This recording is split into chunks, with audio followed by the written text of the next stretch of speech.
During this presentation, I will be talking about the case of Addison Barnes versus Liberty High School. This involves a senior that went to said school. He was expressing his freedom of speech while it was permitted, since it was during a political discussion on immigration. This case gave me interest when it showed a conservative student being harassed by his school for showing his opinion on different policies. I like it when people can actually have a debate and civilized discussions on different topics, but when others try to take free speech away is when tyranny starts to begin. This is Hillsboro, Oregon, the town where it all went down.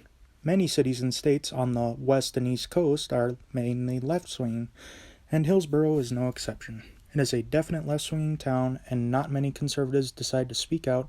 In the case of this senior student, he was the exception. This is Liberty High School. Many of its students are liberal. That means they have extremely different opinions when it comes to immigration laws and policies than most conservatives. And not only the students, but the teachers, counselors, and staff also feel this way. That is why it was such a shock when Addison Barnes decided to shake it up. This is the man of the hour, Addison Barnes.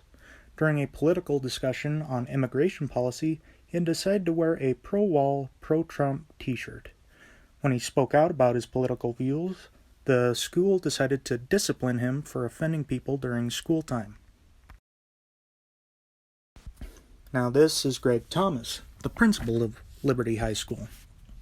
He was the final word when dealing out the punishment. What was the punishment, you ask? Well, Addison was suspended from school since he refused to change his t-shirt, since he found it appropriate for his view during the political discussion. Now for the t-shirt that brought on all the ruckus. This shirt reads, Border Wall Construction Co., and the wall just got 10 feet taller.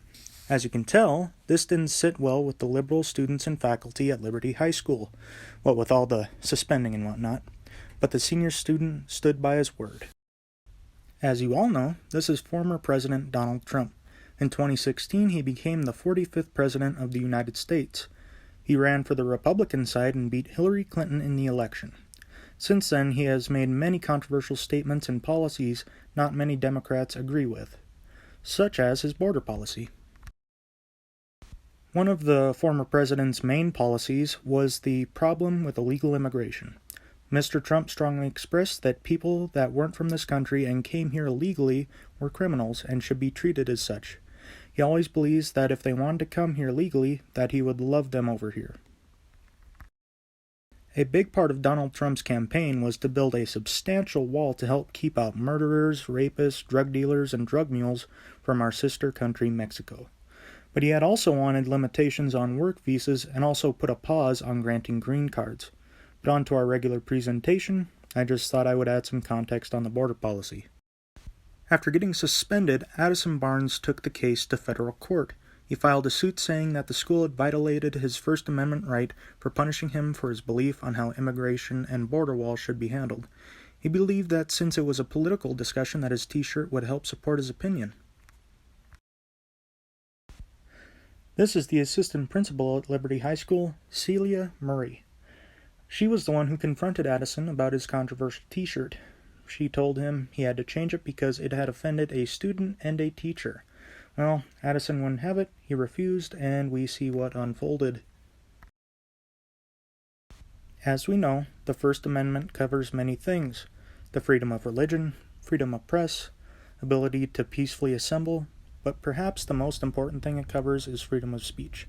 This is what Addison was trying to express with his shirt. If we are to have freedom of speech, we must risk being offensive. This is the judge in the federal court Addison went to. His name is Michael Mossman. He was Chief Justice for the District of Oregon from February 2016 to December 2019. He was also served a 7-year term on the FISA Court from May 2013 to May 2020. The Chief Justice ended up siding with Barnes and his lawyers. He ordered the school to prevent the school district from banning t-shirts that express political views. It was a sign that the case had merits to succeed. This in turn had the school district officials respond to the case. The Hillsborough School District decided to settle the case with a $25,000 settlement. They wanted to avoid any cost of disruption, so they gave Addison the money to cover any legal fees he had. Needless to say, they weren't the happiest school district after the outcome of the case.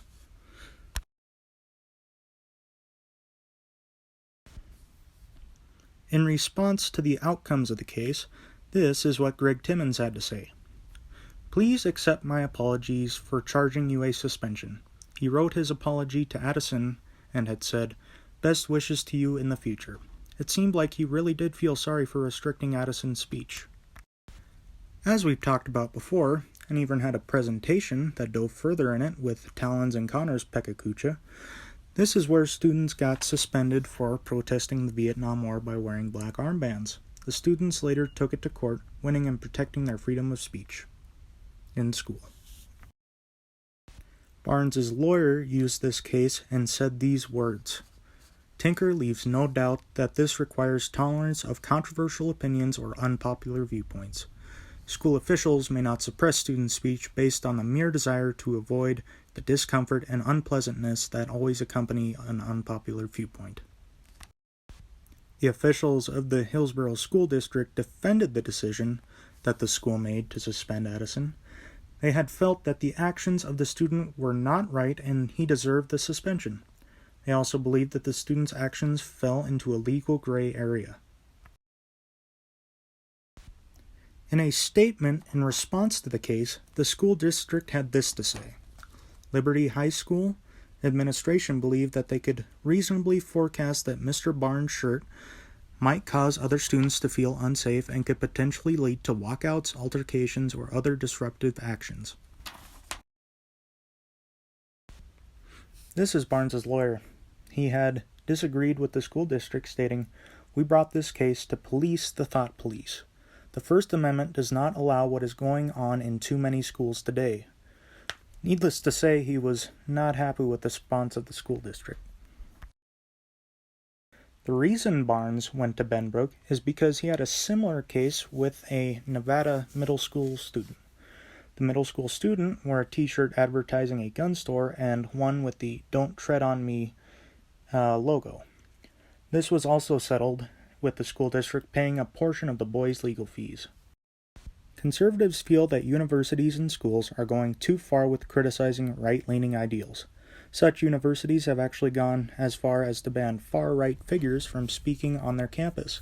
It almost seems impossible to share ideas and ideals that differ from others' views without being canceled. I believe that educators can definitely learn how to respect different opinions.